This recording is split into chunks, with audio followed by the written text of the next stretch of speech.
നമസ്കാരം. മലയാളി വാർത്തയിലേക്ക് സ്വാഗതം. അമ്മയിൽ നിന്ന് ആദ്യ വിക്കറ്റ് പുറത്താവുകയാണ് അത് സിദ്ദിഖ്.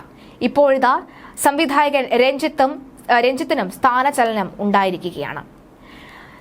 താരസംഘടനയായ അമ്മയിൽ വീണ്ടും തെരഞ്ഞെടുപ്പ് വരുമെന്നാണ് ഏറ്റവും ഒടുവിൽ പുറത്തുവരുന്ന വാർത്ത. ജനറൽ സെക്രട്ടറിയായ സിദ്ദിഖ് രാജിവെച്ചതോടെയാണ് ഇത്. ജനറൽ സെക്രട്ടറിയെ കണ്ടെത്താൻ വോട്ടെടുപ്പ് വീണ്ടും അനിവാര്യമായേക്കും. 1.5 മാസം മുമ്പാണ് ജനറൽ സെക്രട്ടറിയായ സിദ്ദിഖ് ജയിച്ചത്. തൽക്കാലം സിദ്ദിഖ് രാജിവെച്ച സാഹചര്യത്തിൽ ജനറൽ സെക്രട്ടറി ചുമതല ബാബുരാജ് ഏറ്റെടുക്കും. സംഘടനയുടെ എക്സിക്യൂട്ടീവ് യോഗം ഓൺലൈനിൽ ചേരും. ഈ യോഗമാകും ബാബുരാജിന് ചുമതല നൽകുക. 27-ന് വീണ്ടും എക്സിക്യൂട്ടീവ് ചേരുന്നുണ്ട്. ഭാരവാഹി യോഗവും ചേരും. അതിനുശേഷം തെരഞ്ഞെടുപ്പിൽ തീരുമാനം എടുക്കും. കുക്കു പരമേശ്വരനെ തോൽപ്പിച്ചാണ് സിദ്ദിഖ് അമ്മയുടെ ജനറൽ സെക്രട്ടറിയായത്. ഉണ്ണി ശിവപാലും മത്സരിച്ചിരുന്നു. സംഘടനയുടെ ജോയിന്റ് സെക്രട്ടറിയായി ബാബുരാജും ജയിച്ചു. ജനറൽ സെക്രട്ടറിക്ക് അസൗകര്യങ്ങൾ ഉണ്ടെങ്കിൽ ജോയിന്റ് സെക്രട്ടറി ചുമതല ഏറ്റെടുക്കണം. ഈ സാഹചര്യത്തിലാണ് ബാബുരാജ് ആ സ്ഥാനത്തേക്ക് വരുന്നത്. ഇതിനുശേഷം പുതിയ ജനറൽ സെക്രട്ടറിയെ കണ്ടെത്തും. നിലവിലെ സാഹചര്യത്തിൽ വീറും വാശിയും ഈ തെരഞ്ഞെടുപ്പിൽ ഉണ്ടാകും. കുക്കു പരമേശ്വരനെ പോലെയുള്ളവർ എടുക്കുന്ന നിലപാടും നിർണായകമാകും. ഔദ്യോഗിക പാനലിൽ മത്സരിക്കാൻ എത്തുന്ന ആൾക്ക് വിജയം അത്ര എളുപ്പമായിരിക്കില്ല എന്നാണ് സൂചന.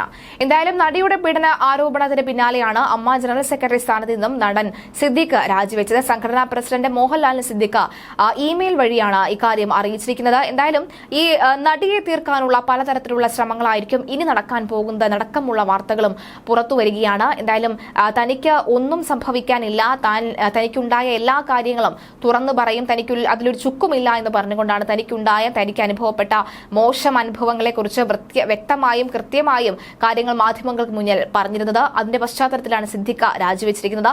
ഇപ്പോഴിതാ ഈ ബംഗാളി താരത്തിന്റെ ആരോപണത്തിൽ ബംഗാളി താരത്തിന് തുറന്നു പറച്ചിന് പിന്നാലെ നടൻ രഞ്ജിത്തും ഇപ്പോഴത്തെ സ്ഥാനത്ത് നിന്ന് രാജിവെച്ചിരിക്കുന്നു എന്നാണ് വ്യക്തമാകുന്നത്. അങ്ങനെ രഞ്ജിത്തും പുറത്ത് ആവുകയാണ്. എന്തായാലും നിലവിൽ ഇവർക്കെതിരെ, അതായത് തുറന്നു പറച്ചിൽ നടത്തുന്ന നടികൾക്കെതിരെ പലതരത്തിലുള്ള നീക്കങ്ങൾ നടക്കുമോ നടക്കമുള്ള കാര്യങ്ങൾ ഇപ്പോൾ ഒരു ചോദ്യചിഹ്നമായി മാറിയിരിക്കുകയാണ്.